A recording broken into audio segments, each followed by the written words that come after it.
Assalamualaikum warahmatullahi wabarakatuh. Terima kasih sudah klik video ini. Oke, jadi di malam minggu ini Nadia akan kembali membawakan sebuah cerita kriminal, yaitu soal jenis-jenis hukuman mati terkejam sepanjang sejarah yang pernah ada. Oke, jadi seperti yang kita tahu, hukum ini kan dibuat memang untuk menciptakan keadilan bagi seluruh elemen masyarakat kan, Wak. Nah, salah satu produk dari hukum sendiri adalah yaitu eksekusi mati yang diciptakan untuk para kriminal kelas berat. Tapi biar kalian tahu, dari sekian banyak hukuman di seluruh dunia nih, terdapat eksekusi mati terkejam yang diciptakan dari imajinasi liarnya manusia, Wak. Ya memang sih, setiap pelaku kejahatan memang harus diberi ganjaran atau hukuman kan, Wak. Hal tersebut guna memberikan efek jera agar si pelaku tidak mengulang kejahatannya lagi. Nah, hukuman biasanya diberikan sesuai dengan kejahatan yang dilakukan dan sesuai dengan kebijakan negara masing-masing, Wak. Tapi ada juga nih hukuman mati yang memang berasalkan dari imajinasi liarnya manusia. Walaupun memang hukuman mati ini sudah dipublikasikan sejak lama untuk menghukum pelaku yang melakukan kejahatan luar biasa, tapi seiring dengan berjalannya waktu, metode eksekusi mati pun terus berkembang, Wak. Semisalnya kalau sekarang dilakukan dengan hukuman tembak tepat mengarah ke jantung. Dengan maksud apa? Yaitu untuk terpidana ini akan langsung seketika mati ketika dieksekusi tembak itu, Wak. Jadi biar langsung mati gitu loh, nggak mengalami penyiksaan dulu gitu. Tapi nih sejarah mencatat ada beberapa cara eksekusi mati yang sangat mengerikan, Wak. Bahkan bisa dikatakan sangat-sangat kejam. Ini nih beberapa jenis-jenis dan cara-cara hukuman mati di zaman dulu yang bisa dibilang tidak manusiawi. Kalau kalian agak enak dengan yang agak sadis-sadis, Wak, mending udah skip aja. Karena aku aja pribadi ngelihat materi ini udah gak mau muntah aku, tapi aku pengen kalian tahu aja, oke? Jadi apa-apa aja jenis-jenis hukuman mati yang pernah tercatat dalam sejarah yang sangat mengejamkan, check it out.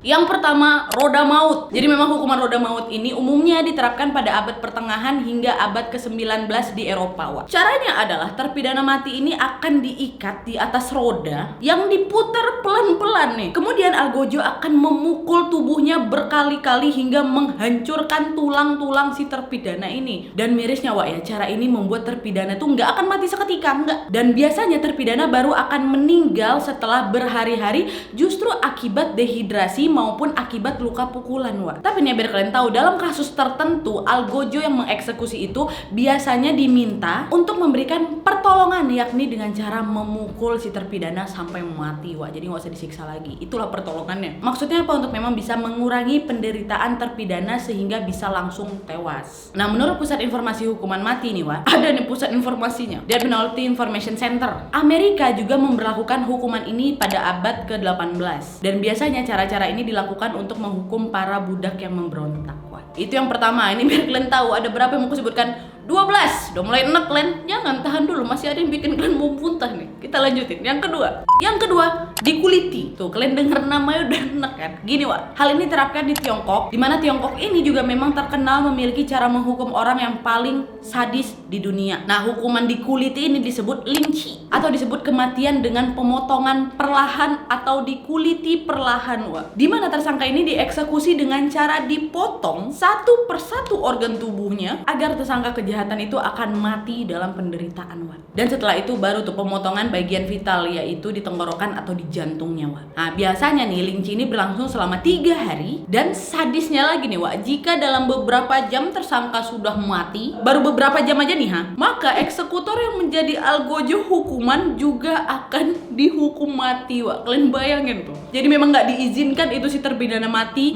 dalam beberapa jam aja, nggak harus disiksa berhari-hari. Kalau seandainya dia mati dalam waktu beberapa jam nih, algojonya yang dihukum mati. Kalian pikir lah. Namun yang mendapatkan hukuman ini nggak sembarangan orang juga, Wak. Melainkan orang yang melanggar hukuman berat. Contoh nih seperti membunuh keluarga raja gitu. Dan eksekusi ini telah digunakan di Tiongkok selama ribuan tahun, Wak. Dan berdasarkan catatan ya, kali pertama eksekusi yang tercatat dalam sejarah dilakukan sekitar tahun 900 Masehi sampai kemudian dilarang pada tahun 1905. Ada nih sebuah foto yang berhasil dicetak oleh surat kabar Prancis pada tahun 1858 yang mengungkap bagaimana proses hukuman mati ini. Kalian tengok ini fotonya, menyeramkan ya kan? Dan katanya di foto itu dilakukan eksekusi mati terhadap seorang misionaris Prancis di Tiongkok. Oke, next. Yang ketiga, gerot atau dicekik sama batang logam, Wak. Nah, hukuman ini, Wak, dipraktekkan di Spanyol selama ratusan tahun, dan hukuman ini ada dua versi. Pertama, terpidana mati diikat pada sebuah tiang, kemudian lehernya diikat oleh tali yang secara perlahan-lahan akan mencekiknya hingga meninggal. Nah, terus versi keduanya, tiang itu akan diganti dengan kursi, di mana terpidana mati itu akan duduk dengan diikat tangannya, sementara lehernya akan dicekik oleh sabuk logam yang juga akan mencekiknya hingga tewas, Wak. Adapun dalam foto tahun 1901 terlihat eksekusi semacam ini dilakukan di penjara Bilibid di Manila, Filipina, Wak. Dan akhirnya hukuman mati gerot ini dilarang lagi diberlakukan di Filipina pada tahun 1902. Yang keempat,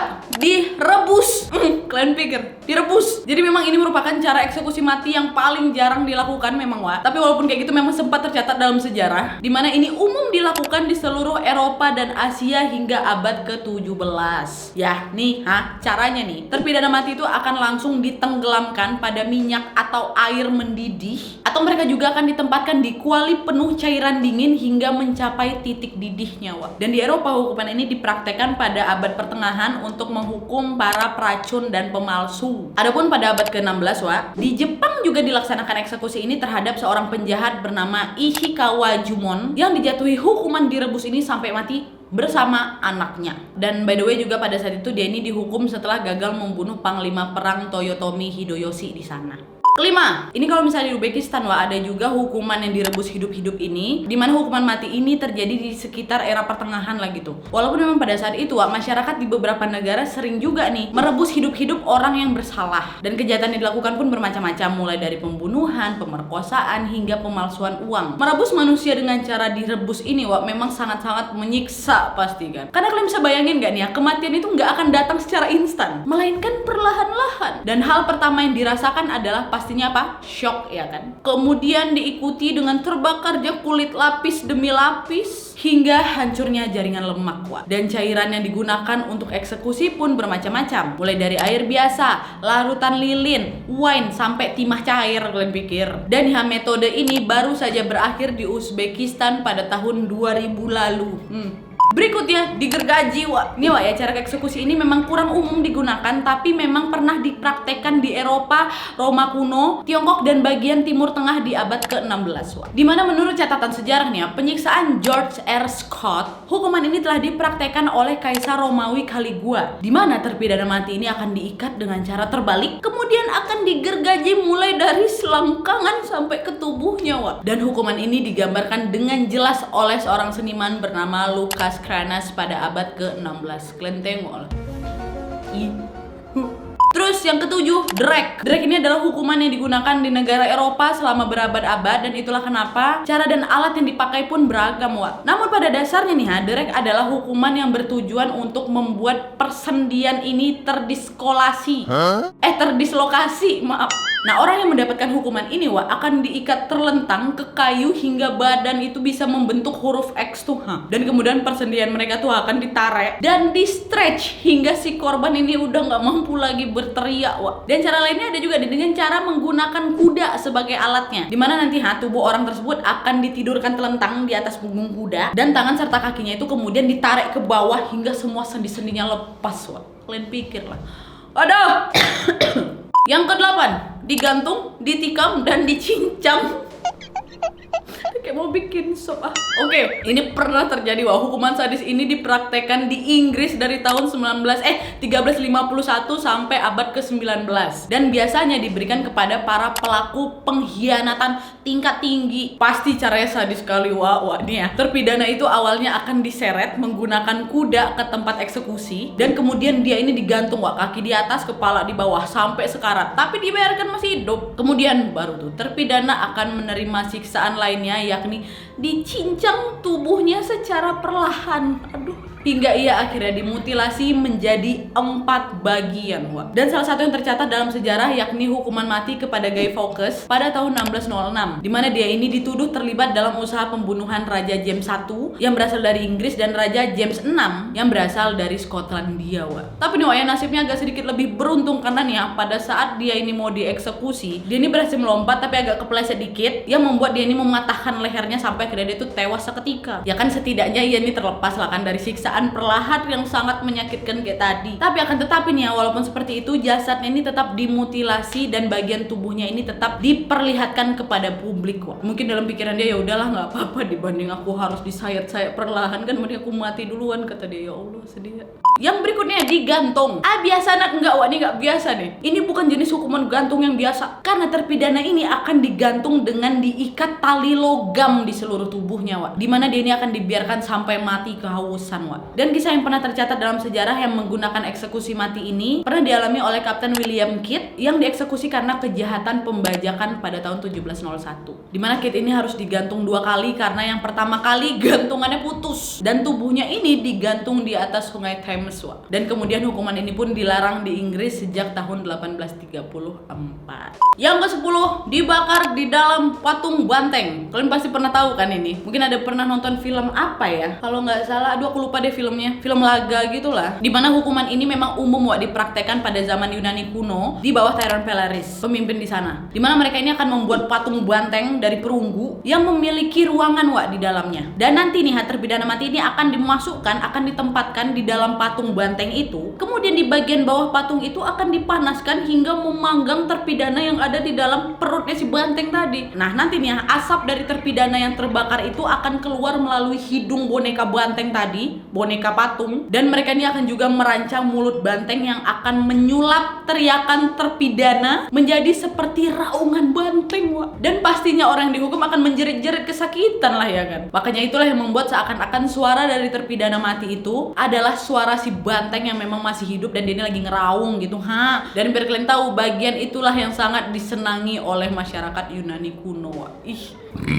Dan berikutnya adalah escapism, di mana hukuman ini akan membuat terpidana mati secara perlahan-lahan, jadi nggak langsung sama kayak yang tadi. Hukuman ini berasal dari Persia kuno 500 Masehi, di mana orang-orang yang bersalah akan ditelanjangi dan diikat ke batang kayu. Terus nih mereka akan dibiarkan mengapung di danau atau sungai. Dan orang-orang itu kemudian dipaksa untuk minum susu dan madu hingga mengalami diare yang parah, wah. Dan nggak cukup sampai situ aja, nanti tubuh mereka nih akan dilumuri juga pakai madu untuk menarik serangga. Dan selagi tubuhnya ini digigiti sama serangga-serangga tersebut, mereka pun tidak bisa melakukan apa-apa lagi. Dan pada umumnya orang yang mendapatkan hukuman escapism ini akan mati karena kombinasi dari gangren atau infeksi jaringan tubuh yang parah, wah, sengatan matahari, dan infeksi karena kotoran dan muntahannya sendiri. Dan nih biar kalian tahu, proses tersebut rata-rata atau kira-kira memakan waktu 17 hari. 17 hari wah disiksa kayak gitu, ya Allah ya Robbi. Dan yang terakhir adalah penyiksaan dengan tunas bambu. Ini acara ini memang sangat populer dilakukan di negara-negara Asia seperti Sri Lanka dan Thailand. Tapi beda nih wak sama yang kalian bayangkan. Ini bukan penyiksaan yang dilakukan dengan memukuli orang pakai batang bambu, enggak. Tapi nih orang-orang yang bersalah akan diikat horizontal ke tanaman bambu yang baru saja tumbuh. Dan seperti yang kita tahu, pertumbuhan bambu kan sangat cepat kan wak. Dalam waktu 24 jam aja akan muncul lagi nih tunas baru. Nah tunas baru itu akan menembus tubuhnya si terdakwa, kalian pikir. Dan dari pertumbuhan bambu itulah yang akan menimbulkan rasa sakit, ya wak. Bayangin aja nih tubuh kalian ditusuk pakai benda yang berujung tajam, tapi secara perlahan-lahan wak, nggak langsung brak gitu, nggak pelan,